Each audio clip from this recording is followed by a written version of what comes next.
I believe this is where you would say the plot thickens.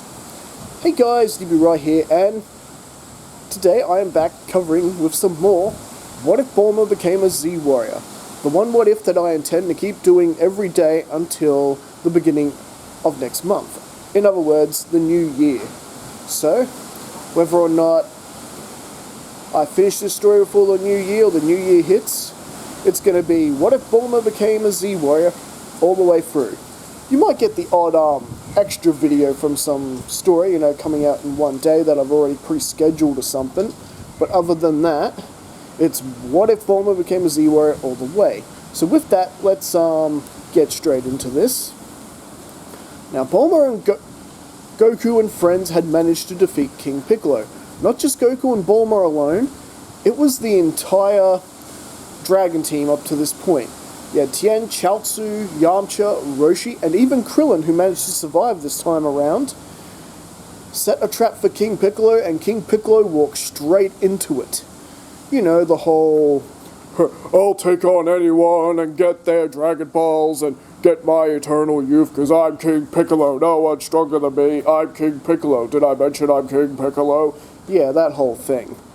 However, because Roshi had all this backup with him, his students ready to just jump in and take this creep out, they were able to actually hold on pretty well against King Piccolo, with Roshi able to seal him away with the Mafu Bust successfully, and because Roshi was in top shape and top form, he actually managed to hold on and survive using the Mafu Bar this time around.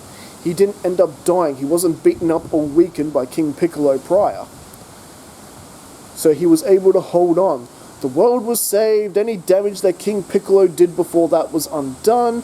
Anyone he may have killed was revived.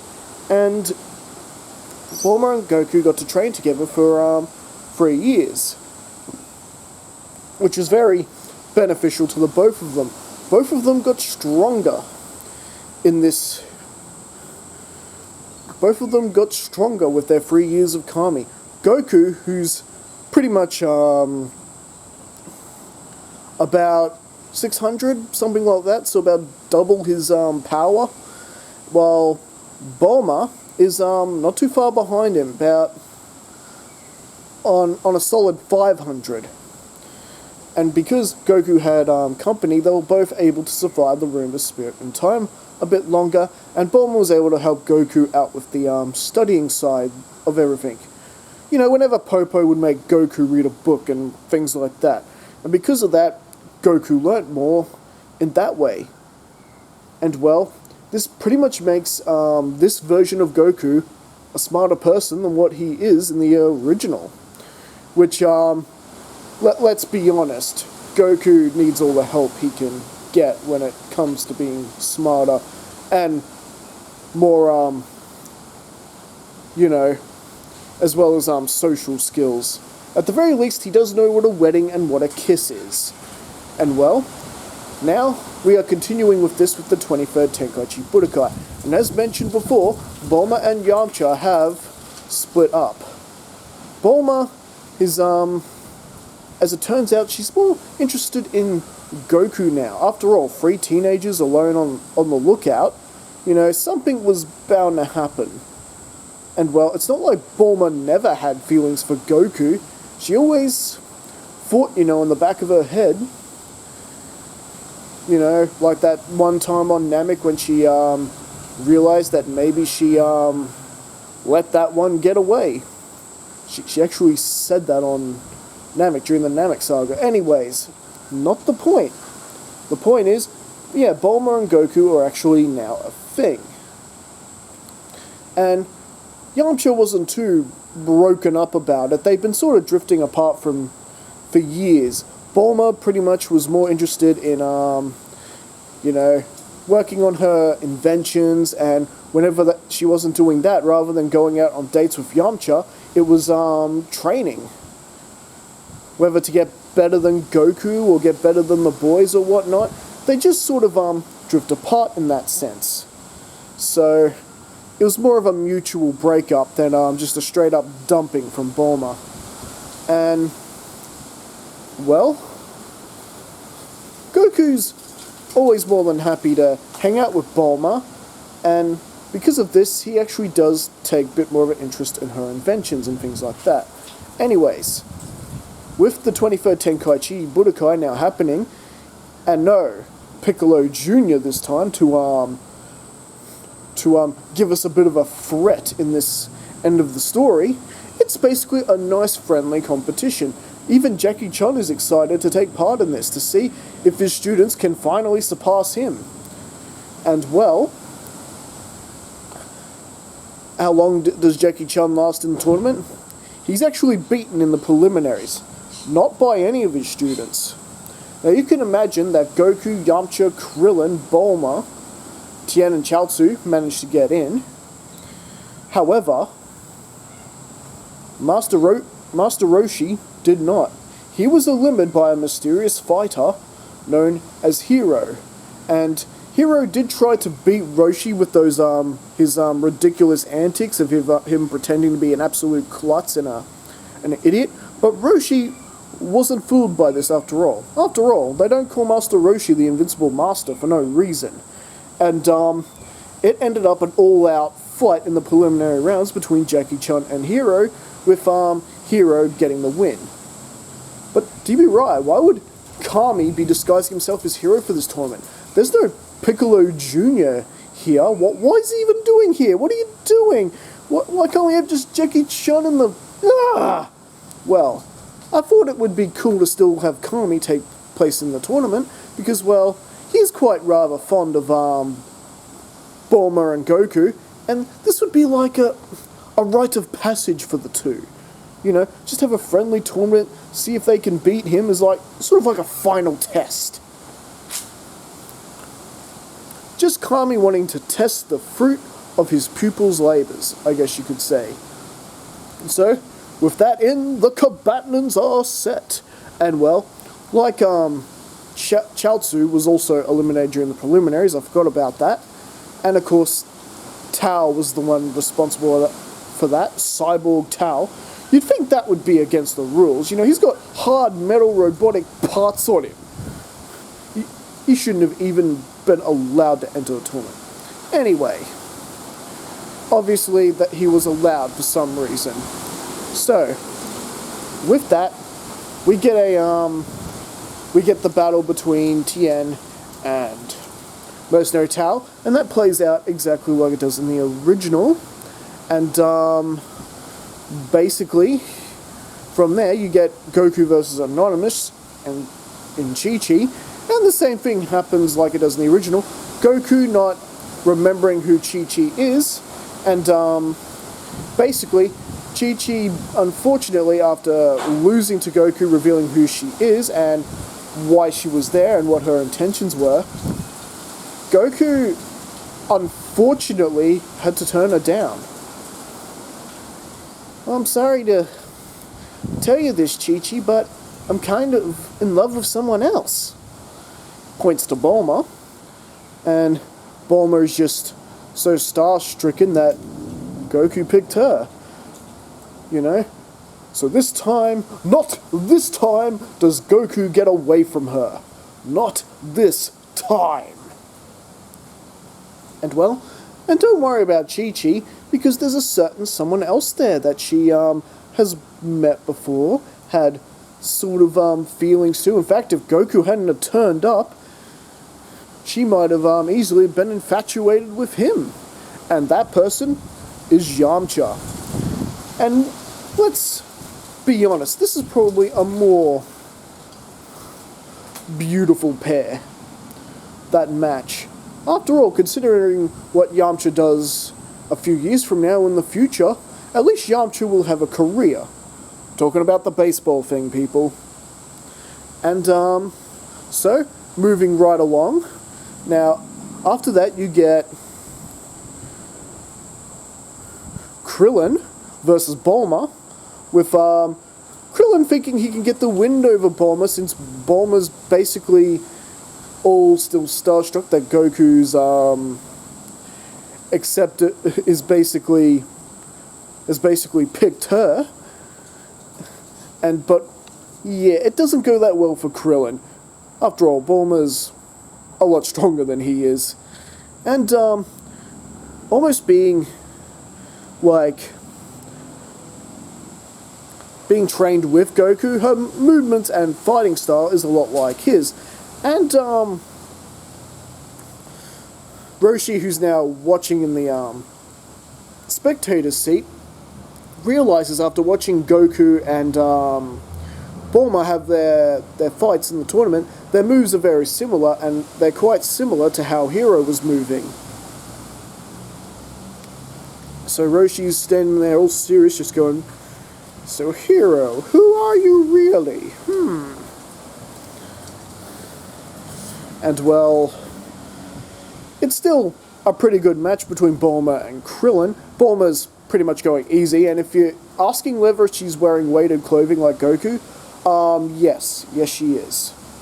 And basically, with, after a bit of a Kamehameha beam struggle between Bulma and Krillin, Bulma basically gets the better of him and knocks him out of the ring. Oh no, not again! I'm referring to when Bulma beat him in the 21st Tenkaichi Budokai. Sorry, Krillin, but history repeats itself there for ya. Oh! And well, from there we now get the semi-finals match between Goku and Tien Shinhan, the long-awaited rematch. And that goes pretty much like it does in the original, with Goku winning after Tien Shinhan splits himself into four. Goku is holding back quite a lot, because after all, he did want to enjoy himself and make this fun. And, you know, Tien Shinhan did get a few good moves in, so, you know, Tien Shinhan just can't wait to get in there again and try and defeat his rival once again. And then we get on to Bulma versus Hero. And well, Bulma being, you know, smart, she basically figured out who Hero was pretty much instantly. And I have a feeling I've forgotten something. Anyways, never... Oh yeah, Hero beat Yamcha like he did in the original. If I didn't say that. I forgot about who Hero fought originally. Alright, so you get Hero versus Bulma, who pretty much figured out who Hero was right away. So Kami, come here to babysit us, have you? Huh? Oh, not at all, child. I'm just here to have some fun, just like you guys. Well, don't expect me to take it easy on you, just because I know who you are. Now that, I have no doubt. Getting into their martial arts stance, and they have a pretty good matchup together. Although it's pretty much just like a glorified sparring session, but it's quite a spectacle. The spectators are definitely enjoying themselves, and well, in the end, it is Bulma that beats Hero, just giving him a nice passing from the ring. And well, after that, basically Kami returns Hero's body to him and emerges himself in front of everyone, to everyone's shock. Yeah, everyone sort of mistaking Kami for King Piccolo. But that's okay, it's, he explains very clearly that he is not King Piccolo. He just came down from the heavens and just wanted to have a bit of fun, that's all. Well, did you hear that, folks? Kami himself has graced us with his presence. Yes, this, has the crowd bewildered. Is like,